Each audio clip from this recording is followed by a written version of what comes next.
Hello guys, welcome back to our channel code with Naveen. And இந்த DAC சீரிஸில் இந்த 2 pointers concept வச்சு அடுத்து நம்ம பார்க்க போகிற லீட் கோட் ப்ராப்ளம் வந்து ரிவர்ஸ் வவல்ஸ் ஆஃப் அ ஸ்ட்ரிங்ன்ற இந்த லீட் கோட் ப்ராப்ளம் தான். இந்த லீட் கோட் ப்ராப்ளமோட ஐடியாலஜி அண்ட் இதுக்கு பின்னாடி இருக்கிற space complexity and time complexity பற்றி இந்த வீடியோவில் டீட்டெயிலாக பார்க்கலாம். வாங்க வீடியோக்குள்ள போகலாம். இந்த ப்ராப்ளம் என்னென்னா, அவங்க ஒரு ஸ்ட்ரிங் கொடுத்துருவாங்க. அந்த ஸ்ட்ரிங்கில் இருக்கிற வவல்ஸை மட்டும் நம்ம வந்து ரிவர்ஸ் பண்ணால் போதும். ஃபார் எக்ஸாம்பிள், நான் வந்து அவங்க கொடுத்துருக்க இன்புட் ஸ்ட்ரிங்கை எடுத்திருக்கேன். இதில் நம்ம என்ன பண்ணணும்னா, அவங்க கொடுத்துருக்க வவல்ஸை மட்டும் தனியாக எடுக்கணும். ஓகேவா? மற்ற கேரக்டர்ஸ்லாம் அதே பொசிஷனில் அப்படியே தான் இருக்கும். இந்த சிஆர், ஏ, இந்த எம் இதெல்லாம் அதே பொசிஷனில் இருக்கும். வவல்ஸை மட்டும் எடுத்துட்டோம். இந்த வவல்ஸை மட்டும் நான் ரிவர்ஸ் பண்ண போகிறேன். ரிவர்ஸ் பண்ணால் என்ன ஆகும்? ஏ இருக்கிறது ஏ இ ஐயா மாறிடுமா? இது அப்படியே ரிவர்ஸ் பண்ண ஆகிடுமா? ஸோ இதை மட்டும் நம்ம ரிவர்ஸ் பண்ணணும். மற்ற கேரக்டர்ஸ் எல்லாமே அதே இடத்துல இருக்கணும். ஓகேவா? ஐஸ்கிரீம்ன்றதுல வந்து வவல்ஸை மட்டும் எடுத்து அதை மட்டும் ரிவர்ஸ் பண்ணணும். மற்ற கேரக்டர்ஸ்லாம் இருந்த பொசிஷனில் அப்படியே இருக்கணும். ஓகேவா? ஸோ இதுதான் இவங்க கொடுத்துருக்க ப்ராப்ளம் ஸ்டேட்மெண்ட். இதை நம்ம எப்படி சால்வ் பண்ணுறதுன்னு பார்க்கலாம். ஸோ இதை நம்ம 2 பாயிண்டர்ஸ் அப்ரோச்சில் தான் இப்போ நம்ம சால்வ் பண்ண போகிறோம். ஃபஸ்ட்டு இதில் இருக்கிற வவல்ஸ் மட்டும் தனியாக எடுத்து நான் எக்ஸ்பிளைன் பண்ணிடுறேன். ஓகேவா? இப்போது ஏ இந்த வவல் மட்டும் நான் தனியாக எடுத்துட்டேன். இந்த ஸ்ட்ரிங்கில் இருக்கிற வவல் மட்டும். இப்போ நான் என்ன பண்ணுறேன்னா, நம்ம வழக்கம் போல் பார்த்து நம்ம ஃப்ரெண்டு கான்செப்ட் யூஸ் பண்ணி தான் இந்த ஸ்ட்ரிங்கை வந்து ரிவர்ஸ் பண்ண போகிறோம். இப்போ நான் இங்கே இருக்கேன், நம்ம ஃப்ரெண்டு இங்கே இருக்கார். இப்போ எங்கள் 2 பேர்கிட்டையும் வவலாக இருக்கும்போது அதை நாங்கள் எக்ஸ்சேஞ்ச் பண்ணிப்போம். ஓகேவா? இப்போது ஏன்டர் இருக்கிற இங்கே போய்டும், இவர்கிட்ட ஐ வந்துடும். கரெக்டாக? இப்படி நாங்கள் எக்ஸ்சேஞ்ச் பண்ணிக்கிட்டு ஒரு ஸ்டெப் மூவ் பண்ண போகிறோம். அடுத்த வவல் எக்ஸ்சேஞ்ச் பண்ணுறதுக்காக மூவ் பண்ணிட்டோமா? மூவ் பண்ணிவிட்டு இப்போ என்கிட்டே வவல் இருக்குது, என் ஃப்ரெண்டுக்கிட்டே வவல் இருக்குது. திருப்பி நாங்கள் எக்ஸ்சேஞ்ச் பண்ணிப்போம். எக்ஸ்சேஞ்ச் பண்ணால் அதே தான் வரும். அதனால அப்படியே இருக்கட்டும். அடுத்து நான் என்ன பண்ணுறேன், இதை நாங்கள் எக்ஸ்சேஞ்ச் பண்ணிவிட்டு என்ன பண்ணணும்? மூவ் பண்ணும்போது நான் இங்கே வந்துடுவேன், என் ஃப்ரெண்டு இங்கே வந்துடுவார். நாங்கள் எப்போ கிராஸ் பண்ணுறோமோ அப்போ இந்த ப்ராப்ளம் சால்வ் ஆகிருக்கும். கரெக்டாக? நமக்கு இந்த வவல் ரிவர்ஸ் ஆகிடுச்சா? ஸோ இது எப்படி இந்த ஆக்சுவல் ஸ்ட்ரிங்கில் அப்ளை பண்ணுறதுன்றதை பார்க்கலாம். இப்போது இதோட இன்ட்யூஷன் வந்து நம்மக்கிட்டேயும் வவல் இருக்குது, நம்ம ஃப்ரெண்டுக்கிட்டேயும் வவல் இருக்குது. அப்படின்னா எக்ஸ்சேஞ்ச் பண்ணணும். கான்சனன்ட் இருந்துச்சுன்னா எதுவுமே பண்ணாமல் டேரெக்டாக மூவ் பண்ணிடலாம். அது நானாக இருந்தாலும் சரி, என் ஃப்ரெண்டாக இருந்தாலும் சரி, டேரெக்டாக மூவ் பண்ணிடலாம். இப்போ நான் இங்கே நிற்கிறேன், என் ஃப்ரெண்டு இங்கே நிற்கிறாரு. ஓகேவா? ஃபஸ்ட்டு வந்துட்டு இங்கே எம், இங்கே வவல் இருக்குது, பட் இங்கே கான்சனன்ட் இருக்குது. கான்சனன்ட் இருந்தால் நம்ம என்ன பண்ணணும்? யோசிக்காமல் மூவ் பண்ணிடணும். நான் வவல் வச்சுருக்கனால நான் அப்படியே தான் இருப்பேன், என் ஃப்ரெண்டு மட்டும் மூவ் ஆவார். ஓகேவா? அடுத்து என்ன பண்ணுறோன்னா, திருப்பி செக் பண்ணுறோம். என்டி வவல் இருக்குது, என் ஃப்ரெண்டுக்கிட்டே வவல் இருக்குது இந்த ஸ்டெப்பில். அப்போ என்ன பண்ணுறோன்னா, எக்ஸ்சேஞ்ச் பண்ண போகிறோம். எக்ஸ்சேஞ்ச் பண்ணிட்டோன்னா என்கிட்ட இருக்கிற ஐ வந்து அவர்கிட்ட போய்டும், அவர்கிட்ட இருக்கிற ஏ வந்து என்கிட்ட வந்துடும். எக்ஸ்சேஞ்ச் பண்ணிட்டு என்ன பண்ணணும்? அதே இடத்து பொசிஷனில் இருந்தால் வேஸ்ட்டு, நம்ம மூவ் பண்ணணும். ஓகேவா? ஸோ நான் இங்கே வந்துடுவேன், என் ஃப்ரெண்டு இங்கே வந்துடுவார். ஓகேவா? இப்போ அடுத்து செக் பண்ணுறோம். என்கிட்ட கான்சனன்ட் இருக்குது, என் ஃப்ரெண்டு கிட்ட வவல் இருக்குது. கான்சனன்ட் இருந்தால் நம்ம என்ன பண்ணுவோம்? டேரெக்டாக மூவ் பண்ணிடுவோம். வவல் இருக்கனால அது அப்படியே தான் இருக்கும். எப்போ 2 பேர்கிட்டே வவல் வருதோ அப்போ தான் நம்ம எக்ஸ்சேஞ்ச் பண்ணிட்டு மூவ் பண்ணுவோம். ஓகேவா? இப்போ என்கிட்ட மட்டும் கான்சனன்ட் இருக்குது, அதனால் என்ன பண்ணுறேன்னா, நான் மட்டும் மூவ் ஆகிக்கிறேன். அடுத்து பார்க்குறேன், என்கிட்டயும் வவல் இருக்குது, என் ஃப்ரெண்டுக்கிட்டே வவல் இருக்குது. அப்போ என்ன பண்ணணும்? எக்ஸ்சேஞ்ச் பண்ணணும். எக்ஸ்சேஞ்ச் பண்ணால் எக்ஸ்சேஞ்ச் பண்ணால் அப்படியே தான் இருக்கும். அடுத்து நான் என்ன பண்ணுறேன்? எக்ஸ்சேஞ்ச் பண்ணிவிட்டு மூவ் பண்ணிக்கிறோம். நான் இங்கே வந்துடுறேன், என் ஃப்ரெண்டு இங்கே வந்துடுறாரு. திருப்பி 2 பேர்கிட்டையும் கான்சனன்ட்டாக இருக்குது. அதனால் என்ன பண்ணுறோன்னா, நான் ஒரு ஸ்டெப் மூவ் ஆகிடுறேன், என் ஃப்ரெண்டு ஒரு ஸ்டெப் மூவ் ஆகிடுறாரு. நாங்கள் கிராஸ் பண்ணிடுறோம், அதோட இந்த ப்ராப்ளமும் சால்வ் ஆகிடுது. ஸோ இதுதான் நமக்கான இன்ட்யூஷன். ஓகேவா? அண்ட் பைத்தான் பொறுத்த வரைக்கும் ஒரு லெட்டர் வந்துட்டு வவ்வலா கான்சனன்ட் கண்டுபிடிக்கிறது வந்து ரொம்ப ஈஸி.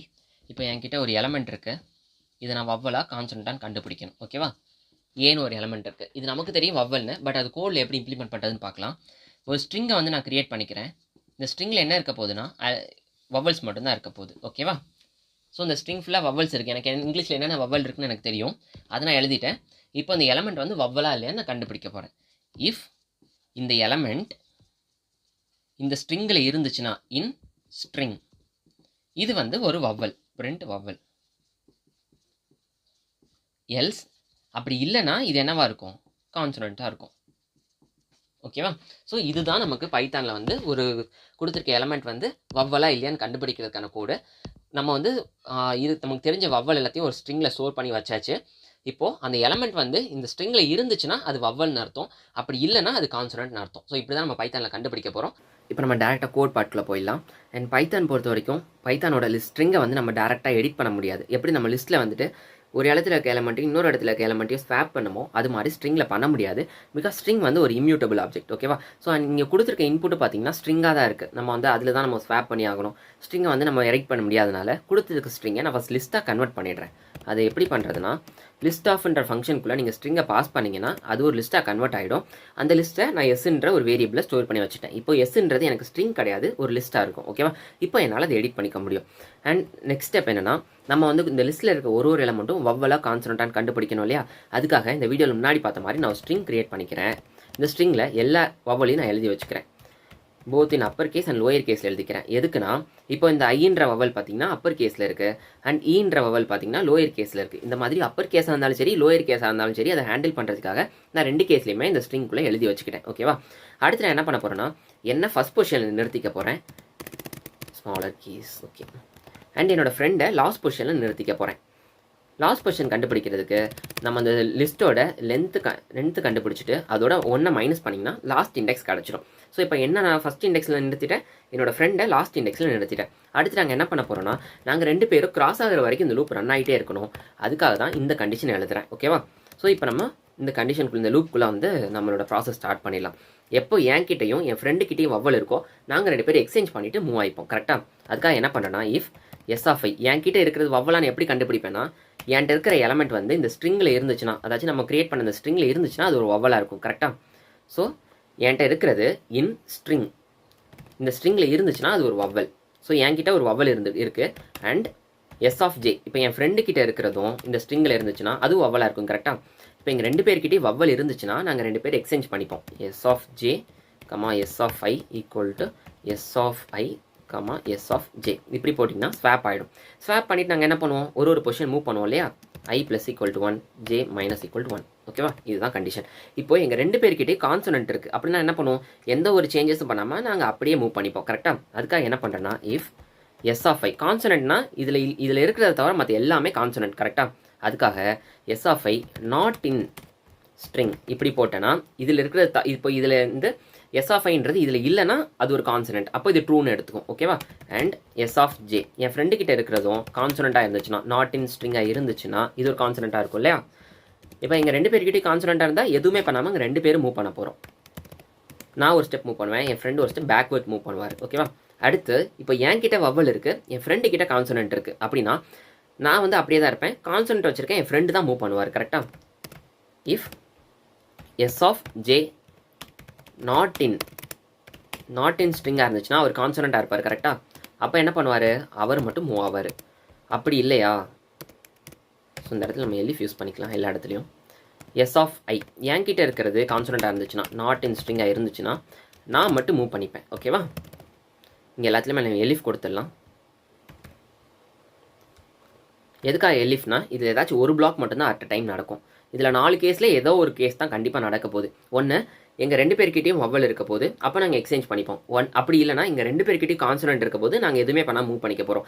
அப்படி இல்லையா, ஒரு ஆள் கிட்ட வவ்வல் இருக்க போது, ஒரு ஆள் கிட்ட கான்சனன்ட் இருக்க போது, அந்த கான்சனன்ட் இருக்கிறவரை மட்டும் மூவ் பண்ணுறவருக்காக தான் இந்த கடைசி 2 கேஸ். என் கிட்ட கான்சனன்ட் இருந்தால் நான் மட்டும் மூவ் பண்ணுவேன், என் ஃப்ரெண்டு கிட்ட கான்சனன்ட் இருந்தால் அவர் மட்டும் மூவ் பண்ணுவார். அதுக்காக தான் இந்த 2 ஸ்டெப்பு. ஓகேவா? இப்போ நம்ம அந்த ஸ்டெப் முடியும் போது என்ன ஆகுனா, அந்த ஓவரால் அந்த ரூப் ரன் ஆகி முடிக்கும் போது நமக்கு வந்து கரெக்டாக அந்த ப்ராப்ளம் வந்து சால்வ் ஆகிருக்கும். அண்ட் சால்வ் ஆகிட்டு எப்படி இருக்கும்னா, நமக்கு அந்த லிஸ்ட்டே தான் எடிட் ஆகிருக்கும். ஏன்னா நம்ம கொடுத்துருக்க ஸ்ட்ரிங்கை லிஸ்ட்டாக கன்வெர்ட் பண்ணி அந்த லிஸ்ட்டில் தான் நம்ம எடிட் பண்ணியிருக்கோம். கரெக்டாக? ஸோ இந்த லூப் முடியும் போதும் நம்ம அந்த லிஸ்ட் மட்டும்தான் எடிட் ஆகிருக்குமே தவிர நமக்கு ரிசல்ட் வந்து என்ன கேட்டிருக்காங்க, ஸ்ட்ரிங்காக ரிட்டர்ன் பண்ண சொல்லியிருக்காங்க. கரெக்டாக? ஸோ அந்த லிஸ்ட்டை திருப்பி நான் வந்து ஸ்ட்ரிங்காக மாற்றிட்டு அவங்களுக்கு வந்து ரிட்டர்ன் பண்ணணும். ரிட்டன் அதை ஸ்ட்ரிங்காக மாற்றுறதுக்கு டாட் ஜாயின் ஆஃப் இந்த ஸ்ட்ரிங், இந்த லிஸ்ட்டை கொடுத்துட்டிங்கன்னா அந்த லிஸ்ட் வந்து திருப்பி ஸ்ட்ரிங்காகவே கன்வெர்ட் ஆகிடும். எதுக்காக இந்த டபுள் குவாட்ஸ் கொடுக்குறோன்னா, இந்த மாதிரி நீங்கள் ஜாயின் ஃபங்க்ஷன் யூஸ் பண்ணும்போது இந்த டபுள் குவாட்ஸ்க்குள்ளே சப்போஸ் நான் இப்படி ஒரு கேரக்டர் கொடுத்துட்டு ஜாயின் ஆஃப் ஒரு லிஸ்ட்டு கொடுத்தேன்னா, இப்போ அந்த லிஸ்ட்டில் இருக்க வேல்யூ வந்து ஐஸ்கிரீம்னு இருக்குன்னா I/C/ இந்த மாதிரி ஒரு இதுக்கு நடுவில் // ஆட் ஆகிட்டே வந்து ஜாயின் ஆகும். நான் எதுவுமே கொடுக்கலனா டேரெக்டாக அந்த ஐஸ்கிரீம்ன்றது அப்படியே சேர்ந்துடும். ஓகேவா? அதுக்காக தான் நான் இங்கே வந்து இந்த இடத்துல எதுவுமே கொடுக்காம டாட் ஜாயின் ஆஃப் எஸ்ன்னு கொடுத்துருக்கேன். நமக்கு அந்த லிஸ்ட் எடிட் ஆன லிஸ்ட் வந்து ஒரு ப்ராப்பர் லிஸ்ட்டாக இருக்கும், அதை அப்படியே ஒரு ஸ்ட்ரிங்காக கன்வெர்ட் பண்ணுறதுக்கு இந்த லைன் நம்ம டேரெக்டாக எழுதிக்கலாம். ஸோ இது இது ஒரு ஸ்ட்ரிங்காக கன்வெர்ட் ஆகிட்டு டேரெக்டாக அதை நம்ம அப்படியே ரிட்டர்ன் பண்ணிடுறோம். அதுதான் அந்த கோடு வந்து மென்ஷன் பண்ணுது. இப்போ நான் அதை ரன் பண்ணி பார்க்குறேன். இப்போ நமக்கு டெஸ்ட் கேஸ் ரன் ஆகிடுச்சு. இப்போ நம்ம சப்மிட் பண்ணால் ஒரு ஆளாக எல்லாமே ரன் ஆகுதான்னு பார்த்துடலாம். அண்ட் நம்ம வந்து 70% அக்யூரஸியோட இந்த ப்ராப்ளம் வந்து சால்வ் பண்ணியிருக்கோம். அண்ட் இதோட space complexity and time complexity வைத்து பார்க்கலாம். இப்போ இதோட ஸ்பேஸ் காம்ப்ளெக்சிட்டி பார்க்கலாம். இது வந்து அவங்க கொடுத்துருக்க இன்புட் ஸ்ட்ரிங்கு. நம்ம எப்போவுமே அவங்க கொடுத்த இன்புட்டோட ஸ்பேஸை நம்ம கன்சிடர் பண்ண மாட்டோம். நம்ம கோடில் என்னெல்லாம் எக்ஸ்ட்ரா ஸ்பேஸ் யூஸ் பண்ணியிருக்கோமோ அதை மட்டும் தான் நம்ம கன்சிடர் பண்ணுவோம். கரெக்டாக? ஸோ இப்போ நம்ம என்ன பண்ணியிருக்கோம்னா, இந்த கொடுத்துருக்க இன்புட் ஸ்ட்ரிங்கை ஒரு லிஸ்ட்டாக கன்வெர்ட் பண்ணோமா, இந்த லிஸ்ட் ஒரு ஸ்பேஸை ஆக்குபை பண்ணியிருக்கோம். எவ்வளோ ஸ்பேஸ் ஆக்குபை பண்ணியிருக்கோம்னா, இதில் எத்தனை எலமெண்ட் இருக்கோ அவ்வளோ ஸ்பேஸ் ஆக்குபை பண்ணியிருக்கோம். இந்த கேஸில் 1 2 3 4 5 6 7 8 எலமெண்ட்ஸ் இருக்கனால 8 ஸ்பேஸ் ஆக்குபை பண்ணியிருக்கோம். இந்த 8ன்றது நம்பர் ஆஃப் எலமெண்ட்ஸ். கரெக்டாக? இப்போது இந்த இடத்துல வந்து 7 எலமெண்ட்ஸ் இருந்துச்சுன்னா பிக் ஆஃப் 7 ஆயிருக்கும். அதனால தான் இந்த பிக் ஆஃப் 8 வந்து நம்பர் ஆஃப் எலமெண்ட்ஸ்னால நான் பிக் ஆஃப் என்னன்றதை மென்ஷன் பண்ணிக்கிறேன். இந்த என்னன்றது நம்பர் ஆஃப் எலமெண்ட்ஸ். ஓகேவா? அடுத்து நம்ம என்ன பண்ணோம்னா, இந்த லிஸ்ட்டு மட்டும் க்ரியேட் பண்ணல, இன்னொன்று க்ரியேட் பண்ணோம். என்னென்னா டாட் ஜாயின் ஆஃப்னு ஒன்று க்ரியேட் பண்ணோம் இல்லையா? இந்த இது என்ன பண்ணுன்னா, ஒரு ஸ்ட்ரிங்கை க்ரியேட் பண்ணி அது ஒரு மெமரி ஸ்பேஸில் ஸ்டோர் பண்ணிடுவோம். கடைசியில் ரிட்டர்ன் பண்ணுறதுக்கு முன்னாடி நம்ம அந்த மாதிரி லிஸ்ட்டை திருப்பி ஸ்ட்ரிங்காக கன்வெர்ட் பண்ணோம் இல்லையா? இந்த ஸ்ட்ரிங்கு மெமரியில் ஒரு ஸ்பேஸ் ஆக்குபை பண்ணியிருக்கோம். ஓகேவா? அது எவ்வளோ மெமரி ஸ்பேஸ் ஆக்குபை பண்ணியிருக்கோன்னா, ஐசி ஸ்க்ரீம். இப்போ இதில் எத்தனை எலமெண்ட் இருக்கோ அத்தனை எலமெண்ட்டை அந்த ஸ்ட்ரிங்கு ஆக்குபை பண்ணியிருக்கோம். ஓகேவா? இப்போ இதில் எத்தனை எலமெண்ட் இருக்குது? 8 எலமெண்ட்ஸ் இருக்குது. இந்த 8ன்றது நம்பர் ஆஃப் எலமெண்ட்ஸ். அதை நம்ம என்ன எப்படி மென்ஷன் பண்ணலாம்? பிக் ஆஃப் என்னன்னு மென்ஷன் பண்ணலாமா? ஸோ இந்த லிஸ்ட்டுக்கு பிக் ஆஃப் என்ன தேவைப்படுது, அண்ட் இந்த ஸ்ட்ரிங்குக்கு பிக் ஆஃப் என்ன தேவைப்படுது. இது வந்து லிஸ்ட்டுக்கு, இது ஸ்ட்ரிங்குக்கு. டோட்டலாக இதோட space complexity big of 2n நமக்கு கிடைக்கிது. ஸோ இதுதான் இதோட ஸ்பேஸ் காம்ப்ளெக்சிட்டி. இப்போ இதோட டைம் காம்ப்ளெக்சிட்டி பற்றி பார்க்கலாம். டைம் காம்ப்ளெக்சிட்டின்றது ஒரு ப்ரோக்ராம் அதிகபட்சம் எவ்வளோ டைம் எடுத்துக்கிறதுன்ற ஒர்ஸ்ட் கேஸ் தான் நம்ம வந்து டைம் காம்ப்ளெக்சிட்டியில் எடுப்போம்.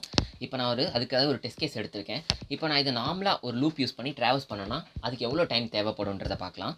நான் ஃபஸ்ட் இட்ரேஷனில் எங்கே இருப்பேன், ஒரு லூப் யூஸ் பண்ணி நான் ட்ராவல்ஸ் பண்ணுறேன். ஃபஸ்ட் இட்ரேஷனில் எங்கே இருப்பேன், செகண்ட் இட்ரேஷனில் எங்கே இருப்பேன், தேர்ட் இட்ரேஷன், ஃபோர்த் இட்ரேஷன், ஃபிஃப்த் இட்ரேஷன், சிக்ஸ்த் இட்ரேஷன், செவன்த் இட்ரேஷன், எயித் இட்ரேஷன், நைன்த் இட்ரேஷன், 10th இட்ரேஷன். அப்போது இதை நான் ஃபுல்லாக ட்ராவல்ஸ் பண்ணி முடிப்பேன். ஸோ அப்போ எனக்கு இதில் 10 லூப்ஸ் தேவைப்படும். அப்போ இதோட நார்மலாக இதை நான் ட்ராவல்ஸ் பண்ணுறதுக்கு என்னோட டைம் காம்ப்ளெக்சிட்டி எவ்வளோ? Big of 10.